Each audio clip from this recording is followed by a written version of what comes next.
কি বন্ধুরা, দেখে জিভে জল আসছে তো?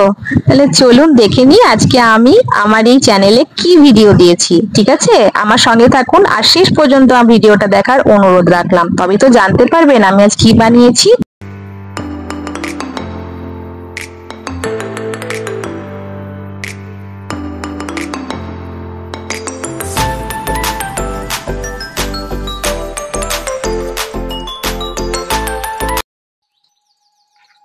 নমস্কার বন্ধুরা, মানসীর রান্নাঘরে আবারও সবাইকে স্বাগত। সবাই কেমন আছো? আশা করি সবাই খুব ভালো আছো, আমিও খুব ভালো আছি।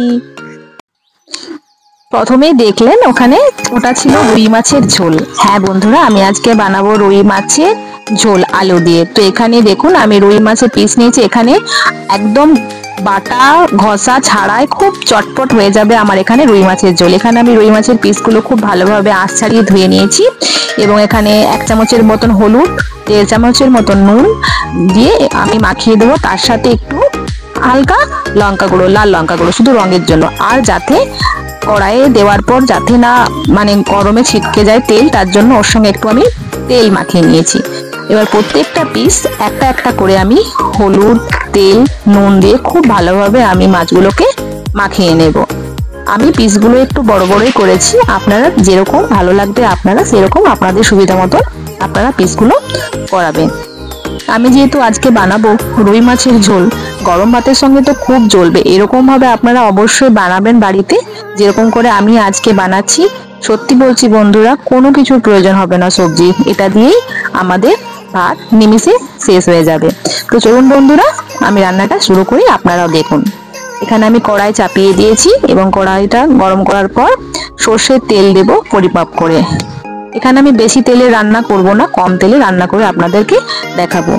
আমার এই রেসিপিগুলো আপনাদের ভালো লাগলে অবশ্যই লাইক, কমেন্ট, শেয়ার করবেন এবং সাবস্ক্রাইব করতে ভুলবেন না। কিন্তু সাবস্ক্রাইব করলে আমি যেমন যেমন রেসিপি দেব আপনাদের কাছে নোটিফিকেশন আগেই পৌঁছে যাবে। তো এখানে আমি গরম করতে দিলাম তেল। তেলটা খুব গরম হয়ে যাওয়ার পর কিন্তু মাছের পিসগুলো দিতে হবে। আর যদি গরম না করে দেওয়া হয় তাহলে লেগে যাবে কড়াইয়ের সাথে আর মাছগুলো সব ভেঙে যাবে। এখানে আমি 4টা করে ভাজবো। ভালো করে আমি খড়া খড়া করে মাছগুলো ভেজে নেব এবং এক একটা করে উল্টে উল্টে আবার বোথ সাইড ভেজে নেব। আমি একটু কম আঁচ করে আমি মাছগুলোটাকে ভাজতে দিলাম। এখন মাছে যেগুলো দেবো সেগুলো, সেই মশলাগুলো আমি রেডি করে নিই। এখানে দেখুন আমি কিন্তু রসুন দিইনি বা কোনো বাটা মশলা ইউজ করিনি। এখানে আমি শুধু কুচি দিয়েই বানাবো। হ্যাঁ বন্ধুরা, এখানে মাছের ঝোলের মধ্যে কোনো রসুনই আমি দেব না। আমার এই রেসিপিটা কিন্তু একদম রিচও হবে না আর নর্মাল বাড়ির একদম ঘরোয়া ভাবে হবে। যেহেতু আমার চ্যানেলে আমি খুব ঘরোয়া ভাবে রান্না করে দেখাই আপনাদেরকে, যাতে আপনাদের কোনো অসুবিধা না হয়। আমি এখানে 2টো পেঁয়াজ নিয়েছি, আদা নিয়েছি, একটা টমেটো নিয়েছি এবং আলু আমার কাটা আছে, কেটে ধুয়ে পরে রেখেছি। এখানে আমি দেখুন পেঁয়াজগুলো এরকম ভাবে কুচি কুচি করে কেটে নেব। আজকে আমি পেঁয়াজ কুচি আর আদা রসুন আর আদা আর টমেটো দিয়ে আমি কিন্তু মাছটা রেডি করবো। এখানে আমার মাছ দেখুন আরেকটা সাইড খুব ভালোভাবে ভাজা হয়ে গেছে। আমি তেল ঝরিয়ে নিয়ে মাছগুলো তুলে নিলাম। সব মাছগুলো ঠিক এরকম ভাবে আমি প্রত্যেকটা মাছ আমি লাল লাল করে ভেজে তুলে নেব। এখানে আমি আবার আপনাদেরকে দেখাচ্ছি। এখানে পিসগুলো আবার আমি দিয়ে দিলাম এবং একটু ওয়েট করে নিয়ে আবার এগুলো আরেকটা পিস আমি পাল্টে দেব। দেখুন এখানে কত কম তেলে আমি রান্না করছি। আপনারা সহজেই বাড়িতে এরকম করে কম তেলে রান্না করে খেতে পারবেন। এখনকার সবারই বেশি তেল মশলা যেহেতু সহ্য হয় না, সবারই শরীর খারাপ, গ্যাস অম্বল লেগে থাকে, তার জন্য যখনই করবেন এরকম ভাবে কম তেলের মধ্যে দিয়ে এবং বিনা রসুন দিয়ে করতে পারেন। ঠিক আছে বন্ধুরা, দেখুন আমার সব মাছগুলো এরকম করে প্রত্যেকটা ভাজা হয়ে গেছে এবং যে তেল আছে ওই তেলের মধ্যে আমি পেঁয়াজ কুচি আর টমেটো কুচি অ্যাড করে দিলাম। এরপর আমি এগুলো 2 থেকে 3 মিনিট খুব মিডিয়াম আছে এগুলোকে একটু নরম হওয়া তক ভাজতে থাকবো এবং এর সাথে আমি 2টো তেজপাতা, একটা শুকনো লঙ্কা অ্যাড করলাম এবং 2 থেকে 3 মিনিট আমি ভেজে নেব পেঁয়াজ কুচি আর টমেটো কুচি, শুকনো লঙ্কা, তেজপাতার সাথে।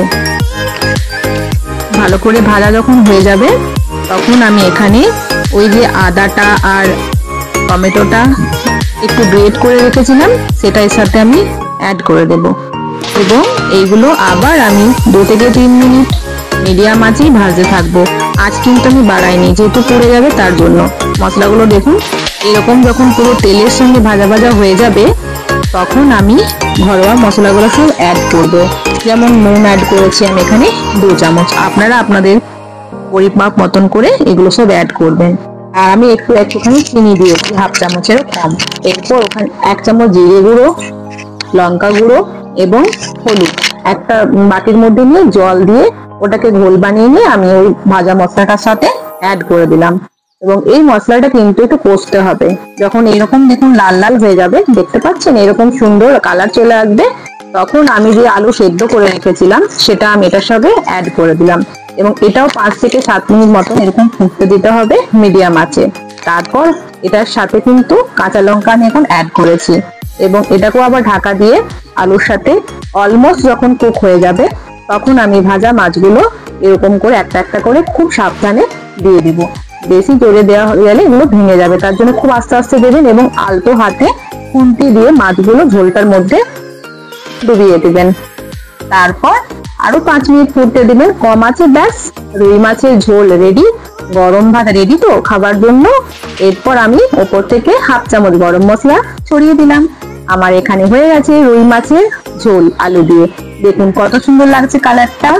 আমার তো দেখে খুব ইচ্ছে করছে কখন আমি ভাত দিয়ে খাবো। আপনারাও চলে আসুন বন্ধুরা, খাওয়াটা শুরু করে নিন। আমার চ্যানেলের রেসিপিগুলো ভালো লাগলে অবশ্যই আমার পাশে থাকবেন। আবার আসবো অন্য কোনো দিন অন্য রেসিপি নিয়ে। ততক্ষণ পর্যন্ত ভালো থাকবেন, সুস্থ থাকবেন।